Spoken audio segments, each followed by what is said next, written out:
Hi everyone and welcome back to my channel. I hope you're all well. So in this video we are going to be reviewing The Roommate, which is a college reimagining of the 90s classic Single White Female. Now this movie has some brilliant actors attached to the project and has got some decent moments in there. However, overall it just does not live up to its potential and really should have been so much better than it was.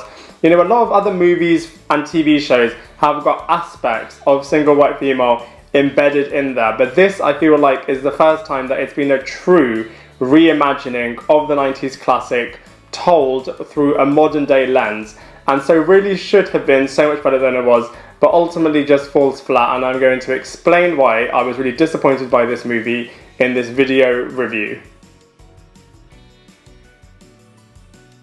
So the problem with the plot of The Roommate is that if you're going to be doing a reimagining of the 90s classic Single White Female, then you have to do it with full force.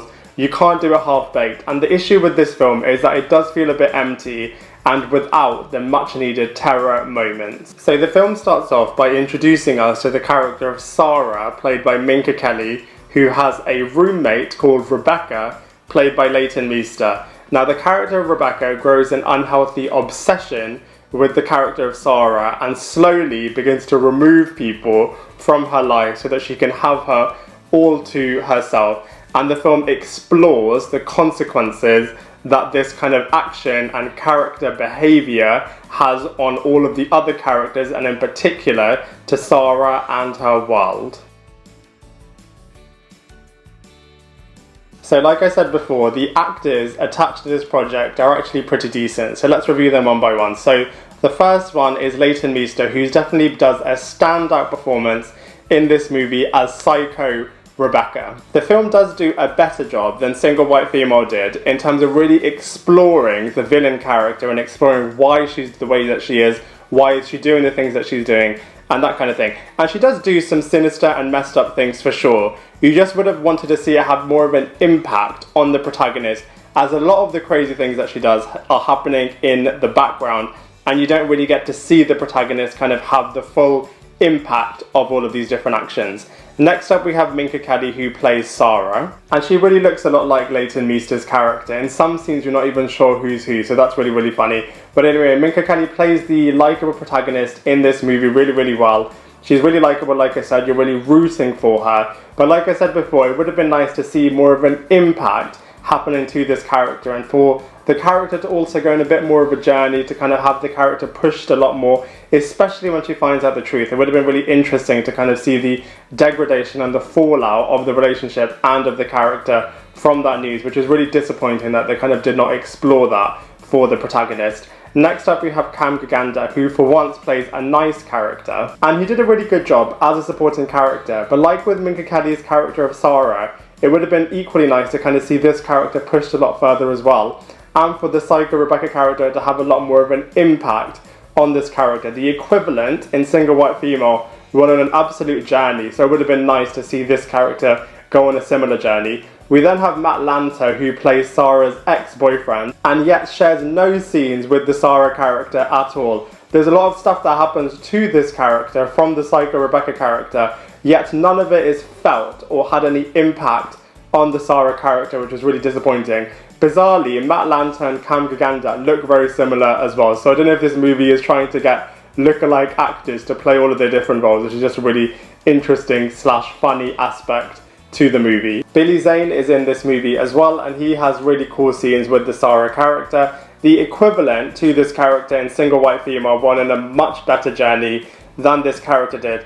That being said, this character does share some scenes with the Psycho Rebecca character, but like I keep saying, the impact of that on the protagonist just was not felt, so that was a little bit disappointing. Dobrev is in this movie as well, and she makes a bit of a blink and you missed it appearance. It would have also been nice to explore this character a lot more as well, and for this character to have more of an impact on the overall storyline, but that doesn't happen. So, you know, overall, with the characters and actors, great actors attached to the project, it just would have been nice for these characters to have a lot more of an impact on the overall storyline, because it's just a little bit disappointing from that point of view. The visuals in this movie are pretty decent. They're very basic, very stripped back, but they work for the setting within the movie. You really do feel like you're in the college scenario with all of these different characters. So they do really create the world really, really well. And some scenes are a bit intense. There are some moments where Psycho Rebecca is out doing loads of crazy things, and the musical score and the camera angles and the aesthetic works really well for those scenes. The problem is they're just very few and far between, and in the Mother single white female movie that this film is being compared to and takes a lot of inspiration from, there was one dramatic moment after the other, and it really helped from a visual perspective to kind of work through that. But in this movie it just isn't the same, and is a little bit disappointing from that point of view. In terms of comparisons, it is really nice to see a modern day interpretation of single white female told through the college day lens. So that's really, really cool. I just feel like ultimately the film should have been better, darker, and just had more of an impact on all of the different characters, and for the Psycho character to have more of an impact as well. I feel like that's the problem with this film, as it's going to inevitably be compared to other kind of teeny slasher type films with psychos in there, such as Scream, where there's a lot of impact and a lot of terror that you can feel for all of the different characters, but this film just kind of falls flat from that point of view. So in terms of comparisons, it's not as good as its main inspiration of single white female, and equally it's not as good as other teen/college day movies either. Overall, I just feel like The Roommate had so much potential and so much promise that unfortunately it just did not realise. You know, it does have some nice moments in there, and it does have a brilliant cast attached to the project.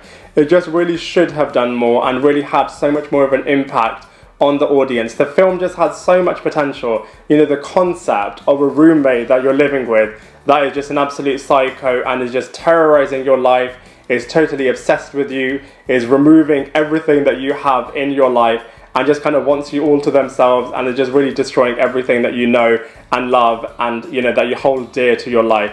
Should have and could have been so much more, but it just did not realise its potential, which is just really disappointing. And so for those reasons, I'm going to give The Roommate a 4 out of 10. I'd love to hear what you think, so please let me know in the comment section below. Otherwise, I look forward to seeing you in my next video.